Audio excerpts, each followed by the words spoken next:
Hey guys, welcome back to the daily crypto market update. Bitcoin looks like it's going to be closing down about 1% today. Unfortunately, it's going to be inside of the daily TBO cloud.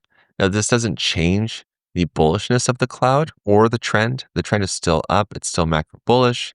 Seeing the price close inside the cloud, though, does tell me that we should be seeing what I call bearish consolidation. So seeing the price go inside of the cloud, you can see how well the price respected this third line right here. So we have the TBO fast, medium slow. The medium slow is at 115K.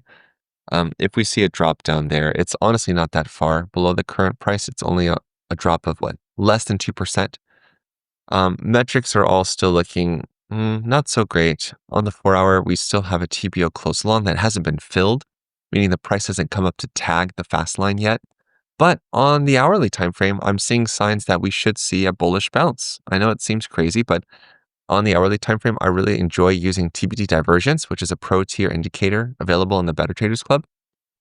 So we've seen this work really well for identifying pivots. Even if the price goes way above us, where we thought initially, it's just really nice for ping-pongy action, seeing tops and seeing bottoms. So now we're seeing two TBT divergences here. One was printed just this morning at 7 a.m. and then one Friday at 10 a.m. So even though we could see Bitcoin fall a little bit further, I think that we're actually going to see a bounce. Ethereum is suffering more than BTC right now, which is too bad, but it still doesn't discount the fact that the chart is still very strong bullish. I know closing down to 0.75% does not seem bullish for the day, but the reality is that volume exceeded the moving average. There is going to be a bearish cross below the moving average today, which isn't great. RSI is no longer overbought, but it's really not such a big deal because as long as all four lines of the TBO cloud point up, strong bullish, especially with the price way above it. Now on the 4-hour time frame, yes, there's some things to watch. We have a new TBO Close long, which usually prints after a TBT bearish divergence, this one that we got on Thursday night. And on the hourly, we also have TBT bearish divergence, a cluster, which is what those yellow tabs are right there. Those are really strong signals. And those printed on Thursday afternoon. Now, I didn't expect this type of a pullback, so I didn't share it with you guys yesterday. But people that are in the pro tier of the Better Traders Club, they have access to all this stuff. Now, Ethereum BTC, ETH BTC, got really close. It actually tagged the 0.5 fib level on Thursday. Today, it's down just a little bit because Ethereum is falling more than Bitcoin. Now, the reality is that our long position already hit our take profit target. So we're good. And if you're taking profit on the way up, like I've been, and leaving the position open, well, that means that your position looks more like this, where you're really in the green. And even if the price of Ethereum retraces all the way down here, which I don't expect it to, we'll still be in the green. The next big boss level is to break above the 0.5. Isn't it interesting that the end of last week when I said, oh man, seeing Ethereum go above the 382, we're going to see a big rally. What do we see? A big rally. And now we're seeing ETH BTC pause here. So while this chart looks strong bullish on literally all counts, still looks great. Yes, we're hitting a fib level. And yes, Ethereum respects these fib levels. Isn't it crazy? So we will find resistance here. We'll probably break to the 618 after Ethereum makes a new all-time high, which I still think is in the cards. I still think that's going to be happening. So I'm not really worried about it right now. We do have a CME gap here at $4,089. I would not like to see that filled. Especially dropping down 7% would be pretty brutal for Ethereum given all of the bullish momentum it's had, but there is a gap there. As well as down here, this one's not going to get filled until the bear market, in my opinion. Moving on, Bitcoin dominance. This one continues to look strong, bearish. We have a green close, so this is kind of good. Look at this wick though. Wick to wick, approximately 1.27%. That's pretty crazy. Looking at RSI, while it was not, there we go. We didn't have an RSI reset per se. We had one earlier, but we still have valid TBO breakdowns on the daily. The slow line continues to angle downward, which is a really good sign of strong bearish macro trend. On the 4-hour time frame, no bullish reversal signals since this one, and it fell lower, which is good. On the hourly, no bullish reversal signals. So right now, we're sitting pretty. It's okay. This is the normal behavior when we have a pullback for BTC. We see a slight increase for Bitcoin dominance, which is why I was so shocked yesterday that that didn't happen. Ethereum dominance. This one is very closely tied to the price action and performance of Ethereum. Note, this is still super strong bullish. All 4 lines angling up. Yes, it's going to be closing down about 1.5% today. But again, it's really, really similar to Ethereum's price action, if not identical, which is not the same at all for Bitcoin dominance, obviously. So I still think that Ethereum dominance represents the fact that Ethereum is leading the market, which also explains why alts are pulling back because Ethereum is having a stronger pullback today. But I only think it's temporary. I know I'm crazy. Now, stablecoin dominance, yes, I know, not such a great thing to see. It's above resistance, even though the macro trend is still bearish. It's closing inside of the cloud. We did have an RSI reset. It really is unfortunate. It's a little bit frustrating. But stablecoin dominance, yeah, actually it just moved up. It's really struggling here at support/resistance. It is still inside of the cloud, so both of these are in bullish consolidation, which I don't like to see. And the reason why is because bullish consolidation means price action is chopping to the upside. We don't want to see an increase in stablecoin dominance, but as long as these two are remaining bearish, that's pretty much a given. Others dominance lost some ground on Thursday. Today, even though it's showing a -%, it's actually a green candle. Can someone explain that to me? We have our open at 7.53 and our close at 7.57. That should be green. All right, thanks TradingView a lot. Yeah, thank you. Total ES.D, the total market cap excluding stablecoins dominance. This one is inside the cloud. So again, we're going to see something like this and then a reversal to go to higher highs. Again, the macro trend is strong bullish. Not really freaked out, not really phased by this. The total ES chart, the total crypto market cap excluding stablecoins is still strong bullish, still above the cloud. Uh, I I know that it's bearish feeling, and yes, we have a second TBO close long, but I'm not really phased by this. It's not really freaking me out. Total E50 has fallen back inside of the cloud, representing a lot of altcoins right now. Having a pullback yesterday is pretty major. Today's move, not so big. And I think that's really reflected in today's picks. But before I get into them, I want you to go over to thebettertraders.com to check out our courses, especially 15 Minutes to Financial Freedom.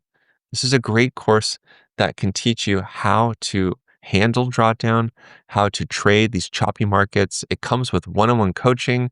You never lose access to the course. It comes with free bot trading signals, the TBD signals that are available on all trading. You also get access to the TBO and AB trading strategies. And with the course, you also get a 1-month trial to the Better Traders Club, the trader tier, which includes a lot of stuff, including the TBO. We actually just had our second Better Traders Club live session on Discord yesterday. It was awesome. So the trader tier comes with access to the TBO, the watch lists, alerts, tons of stuff, the DCA backtester, better crypto signals. There's a lot of stuff here.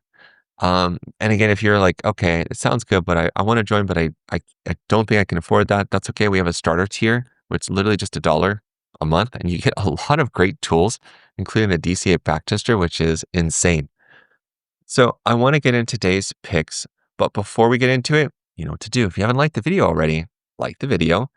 If you haven't subscribed yet, definitely hit the subscribe button and also help me reach my goal of 100,000 subs this year by subscribing and also sharing this video with other people online that are interested in crypto and crypto trading. All right, let's get into today's picks. Cardano is doing really well. Again, I am so impressed. Now, if you remember from yesterday's video, I talked about this concept called a predictive wick. A predictive wick is when we have a strong upper wick like this, which basically does two things. One, it clears out the order book of sell orders. It's taking up all those sell orders and saying, thank you very much. I'll buy that. I'll buy that. I'll buy that. And it falls back down. Two, it shows the chart and the price. Well, you could probably go back up there again. And that's what's happening today. Now, Ethereum is just barely making it over long-term overhead resistance that's been in place since December, which is crazy.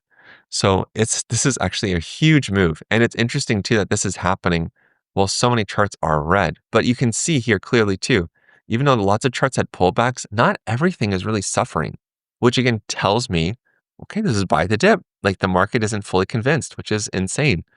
Hype is doing really well on the 4-hour time frame. It has TBO breakouts. Oh, sorry, that's what the light blue flag right here denotes. I forgot to mention that.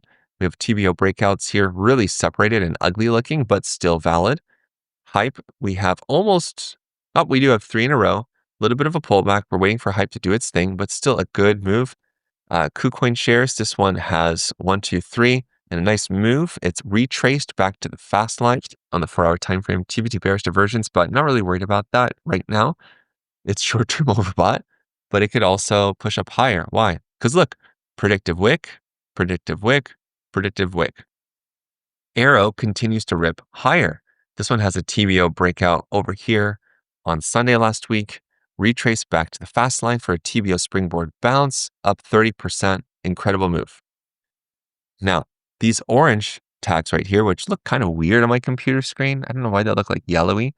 Those are supposed to be orange. Those denote TBO Close shorts. These symbols right here, these two are TBO Close shorts. These are bullish reversal signals, just like this one, which didn't work so well, just like this one, which worked really well. So I am still looking at Aptos. I'm still buying. I am still patiently waiting for it to do well because of this second TBT bullish divergence cluster on the weekly time frame. It is still a very strong bearish chart. It's still struggling to hold above the cloud. Once it does, it'll send, in my opinion, and that's what I'm expecting. GRASS. This one had 2 recent TBT bullish divergence signals. Yesterday's pullback saw it return back to the TBO support line right here. On the 4-hour though, we're actually seeing a new TBO close short, which is very promising. Now, these green flags denote bullish signals or TBT bullish divergence signals like back over here for GRASS. So on Doge, on the daily time frame, I'm very pleased and impressed with Doge's performance. Even though it retraced back to the fast line, it's actually holding above it, and it's going to close up 2%, which is, again, great performance considering Bitcoin and Ethereum right now. Bitcoin Cash, even though this one had a bearish divergence printed yesterday, today's candle only down, negative 11%, which is silly in my opinion. I still think this chart is very strong bullish. It's really good for trading. Mantle had an even bigger push yesterday, up 9.8%. Remember these TBO breakouts? It's like, whoa, what is this? See a little bit of a pullback after that, and it continues to push higher. Absolutely insane. Also had these over here on the 4-hour. Crazy. Now, let's get into the not so bullish news, which are what these pink flags are. Litecoin, this one printed unfortunately, a new TBT bearish divergence signal on Thursday. We don't have one necessarily on today's candle. We're still waiting, even though it's 9 a.m. There's no price action yet here on Bitfinex. I'm not surprised.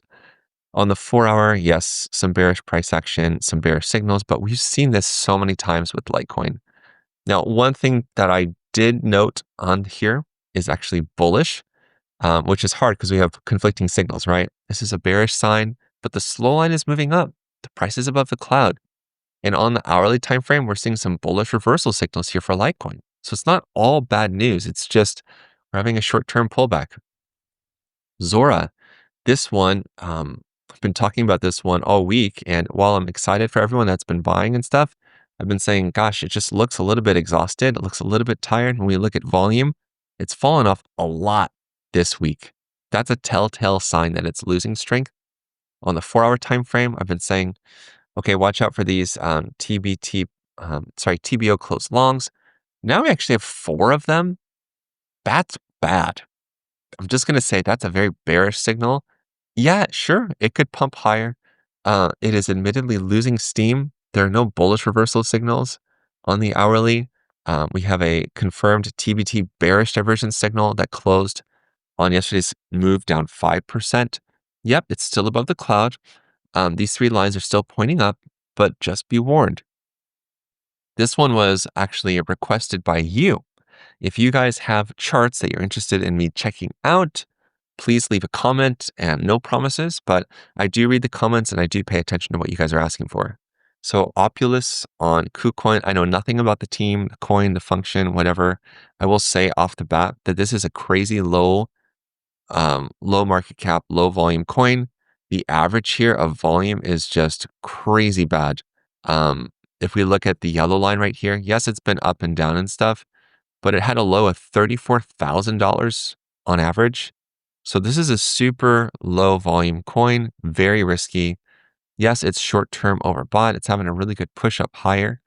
It's still very much oversold, I guess you could say, especially zooming out in the weekly. The main reason why I actually said yes to this chart is because it's working on a TBO close short this week, which is good. And it's not that high in that it's not above the 236 or the 382. It's just getting started with its reversal. It's above weekly TBO resistance, which is good. It's inside the cloud, which is good, even though it's bearish. It's actually in bullish consolidation. But more importantly, has a very long-term overhead resistance line that started here in November 2021, the top, and it had a mid-cycle high here in March, and here is December, and it looks like it might actually, I mean, these are overlapping levels that'll be difficult for Opulus. It's a very low risk, a very high risk, low cap coin. Do with that as you will. I don't have access to it. I'm not personally interested in purchasing it. But we will see coins like this make a pretty decent comeback. And if it closes above overhead resistance, I mean, I would be looking at a nice level here just to take out some profit, because things can pump, especially if they're low volume. Now, there are still, unfortunately, some bearish things we have to pay attention to. On Solana, yes, it rejected this level of $205. Pullback of 4% Thursday, yesterday 3%, but it's still above the cloud. Now, volume dropped off. It still exceeded the moving average. It did not keep up with the huge momentum that was happening before, but it's still strong bullish. On the 4-hour, TBO closed long. It's inside the cloud, but that's the 4-hour time frame, and it kind of fell back down here to TBO support. So I'm expecting a move up here to like 191, but I still think the chart is bullish. Despite the pullbacks. I know it's crazy, but this is how I interpret the signals. Link, still bullish. Volume just barely moved above the moving average. On the 4-hour time frame, TBO closed long on the 4-hour, so I'm just expecting a move up here to the fast line, but still strong bullish. Near, this one tested and pierced overhead resistance after falling back down below it. Notice it's staying above the cloud. Notice that volume is staying above the average. On the 4-hour, yes, 2 TBO closed longs, those blue diamonds right there that are kind of hard to see. I'm actually expecting it to go back above to test and actually push higher. There's no CME chart for near, so I don't see why it won't. XRP, this one had a really weak close, negative 0.04%. Volume dropped off, unfortunately. It's inside the cloud, which is bearish consolidation, but the chart is still somewhat bullish. The macro trend is bullish. 4-hour time frame, we have a TBO close long that hasn't been closed yet. I think that XRP will move up with everything else. SUI, this one also retraced back into the cloud, unfortunately. So this is another sign of bearish consolidation. On the 4-hour time frame, we did close the TBO close long, meaning that the price retraced back up to the fast line yesterday at 5 p.m. my time, and then that's done, which is good. So now it's working on an open short. Doesn't really matter to me. It's fine.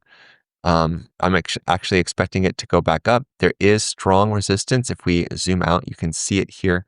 This red dotted line, even though it's in the past, that's actually why it's valid, because I call it historical resistance, just like this is historical support, right? Or actually, this is active support. So this would be historical support down here at $1.97. Curve, haven't talked about this one in a while. Note, historical TBO support. Even though it's not actively drawn across right here and it's technically resistance, we still claim it as support. The price printed a TBO close long yesterday, so that means we're expecting a bounce up here to the fast line at 92.68. On the 4-hour time frame, to zoom over here, it's actually falling to 4-hour TBO support, which is promising. So again, expecting a bounce. Pepe, this one fell further inside of the cloud. Still waiting on that return back to the fast line. But again, the macro trend is still up. Caspa put this big close of 8% with the TBO Close long. No bounce yesterday, so just waiting on, oh, sorry. Oh, there it is. See that little wick right there? So now that one is closed. It's done. Bonk. This one has not bounced back up to the fast line. It's starting to look just really bad. And I've been warning you guys about this chart. We got our first one back over here on Thursday, July 31st. Getting a lot of these in a short amount of time is never, ever a good thing, even though the macro trend is up. This is a very bearish looking chart. SPX, unfortunately, even though we had a nice bounce yesterday, all the way up here to what, $1.62, and we even bounced here off of historical TBO support, it fell below. It's still inside the cloud. The one positive thing I'm seeing though is that we're not putting in a lower low, which is good. Again, we're due for a push up here to the fast line at like $1.69 or so. On the 4-hour time frame, it fell below TBO support, but I'm not really worried about it. Again, we're overextended. We're due for a bounce. That's what SPX does. Now for some updates on these charts, Pengu, similar story actually, falling to TBO support, and it's still struggling to hold it, but I am expecting Pengu to push up higher just because of the demand. Pump, this one is in a very precarious situation because it's basically right at support. It did print 2 TBO close longs, it pierced support, and it moved back above. It's trying to hold above the 382 level. This one's a little bit harder to read, to be honest. On the hourly, I'm seeing a TBT bullish divergence signal here. We did kind of see a bounce, but nothing like this. So it's a little bit weak. I'm not going to lie. It's not looking as great. We saw a nice move, especially from back over here on the 1st of August. So since then, it's up 39%. So that's a positive sign.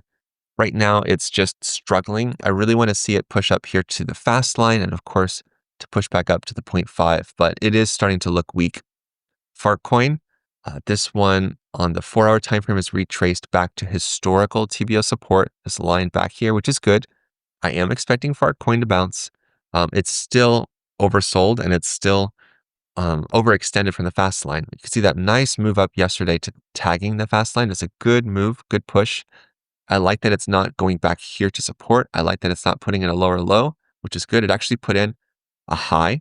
So we have a high here, we have a low, we have a higher high, so we have a higher low. That's good. We want to see a higher high next at like $1.23. We'll see. IP, Story Protocol, I believe. This one, it has retraced back to the 618. It pierced it, but notice that it's actually holding. It closed up 2%. It's in bearish consolidation. If you guys are wondering what that looks like, this is what it looks like. So chop inside the cloud. The one drawback with IP is the slow line. The slow line is pretty much flat, which means that there's no trend. While we should see a move to the fast line, this one is becoming riskier in my opinion. On the 4-hour time frame, it's actually strong bearish because it's below the cloud, which isn't good. So yeah, these TBT bearish diversion signals were spot on with IP. But if everything is starting to slowly recover over the weekend, it should recover as well. But it's a weaker coin, in my opinion. So again, head on over, guys, to thebettertraders.com. Check out our courses, especially 15 Minutes to Financial Freedom. Fantastic course. It comes with a free trial of the Better Traders Club. And be on the lookout. Tomorrow, I'm going to be sharing a video on how you can use a free TradingView strategy for Solana to actually earn some crazy profits using Femex bots. So get your notifications on so you can catch that video. And until the next time, you know what to do. Stay awesome and stay in the green. Peace.